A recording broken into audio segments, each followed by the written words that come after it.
Bienvenue pour ce nouveau décryptage. Aujourd'hui, on va décortiquer un sujet absolument fondamental, la conception d'un réseau évolutif et parfaitement segmenté sur Google Cloud Platform. Il faut vraiment imaginer cette analyse exactement comme la lecture d'un plan d'architecture, un véritable blueprint. Bah oui, avant même de penser à installer le toit d'un gratte-ciel, il est impératif de couler des fondations en béton armé, non? Sur GCP, c'est exactement la même logique. Une architecture réseau qui est bancale au départ, c'est la garantie absolue de se retrouver avec des failles de sécurité et des blocages techniques majeurs à l'avenir. Alors prenons le temps d'étudier ce plan d'architecte ensemble, étape par étape. Allez, on plonge directement dans le vif du sujet avec les 4 phases de notre plan d'aujourd'hui. On commence par les fondations du réseau, puis la gouvernance avec le VPC partagé, ensuite la stratégie d'adressage IP et enfin le routage dynamique avec BGP. C'est parti pour la première étape de notre blueprint, poser des fondations ultra solides et bien segmentées pour notre réseau. C'est ici qu'on trace les grandes lignes de l'autoroute avant même de faire circuler la moindre donnée. Et ça illustre brillamment la grande singularité de Google Cloud par rapport aux autres fournisseurs du marché. Contrairement aux architectures classiques où le réseau virtuel est cantonné à une petite zone géographique, sur GCP, un VPC est par défaut mondial, c'est une ressource globale. Par contre, les sous-réseaux qu'on va créer à l'intérieur de ce VPC, eux, restent régionaux. Cette petite subtilité architecturale offre une flexibilité incroyable. On gère un seul réseau mondial tout en gardant un contrôle très précis au niveau local. Et à ce niveau, il y a une chose cruciale à ne surtout pas oublier, activer l'accès privé Google. En gros, ça permet aux ressources de ces sous-réseaux régionaux d'atteindre les API Google de manière totalement sécurisée, sans jamais transiter par l'Internet public. C'est littéralement la toute première brique de notre posture cyber-résiliente.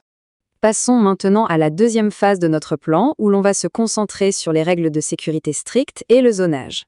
Une fois que nos murs porteurs sont posés, il faut bien décider qui a les clés du bâtiment et où sont les zones à accès restreint, pas vrai? C'est exactement le rôle du VPC partagé. C'est la véritable tour de contrôle de notre gouvernance réseau. Son rôle, c'est de permettre une centralisation absolue de l'administration, tout en déléguant l'utilisation des sous-réseaux à d'autres entités. Et pour garantir une posture cyber-résiliente en béton à ce stade, on va ajouter le VPCSC. C'est un mécanisme qui crée des périmètres de sécurité invisibles autour de ces ressources partagées pour bloquer net la moindre tentative d'exfiltration de données. Alors, ce qui est vraiment super intéressant ici, c'est cette séparation chirurgicale des rôles. D'un côté, on a le projet host. Eux, ce sont un peu les gardiens de la sécurité et les administrateurs réseau.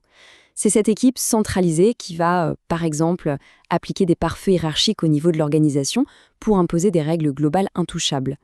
Et de l'autre côté du tableau, on a les projets services qui agissent comme les bâtisseurs. Ce sont les équipes de développement qui vont simplement consommer les sous-réseaux délégués pour construire leurs applications en toute fluidité.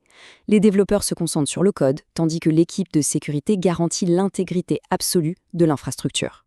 Troisième étape, on descend un peu au niveau de la rue de notre blueprint pour parler stratégie d'adressage IP et préparer l'avenir.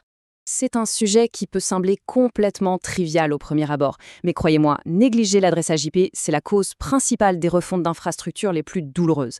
Il faut absolument planifier les plages CIDR de manière chirurgicale. Pourquoi? Pour éviter à tout prix les chevauchements futurs, ces fameux overlaps qui provoquent des conflits de routage impossibles à régler.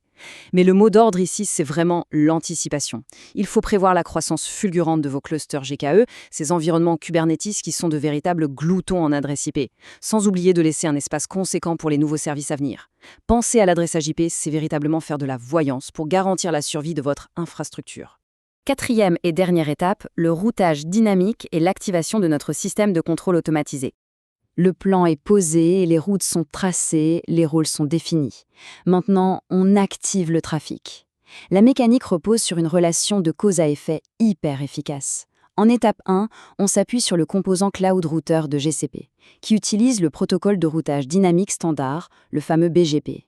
Ce qui fait qu'en étape 2, la magie opère. L'échange des routes devient complètement automatique entre GCP et vos environnements sur site. Dans une architecture moderne, c'est impensable de mettre à jour manuellement des tables de routage.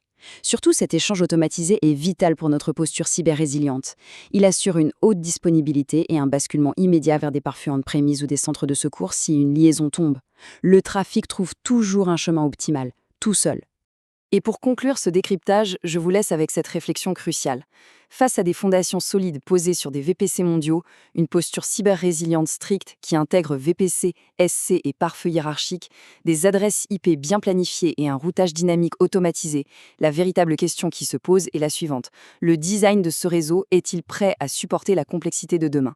C'est le défi perpétuel quand on fait de l'architecture. Il faut construire pour aujourd'hui tout en ayant déjà anticipé la croissance exponentielle et les menaces du cloud de demain. Une architecture bien pensée dès le départ, c'est votre meilleure garantie pour innover de façon fluide et ultra sécurisée.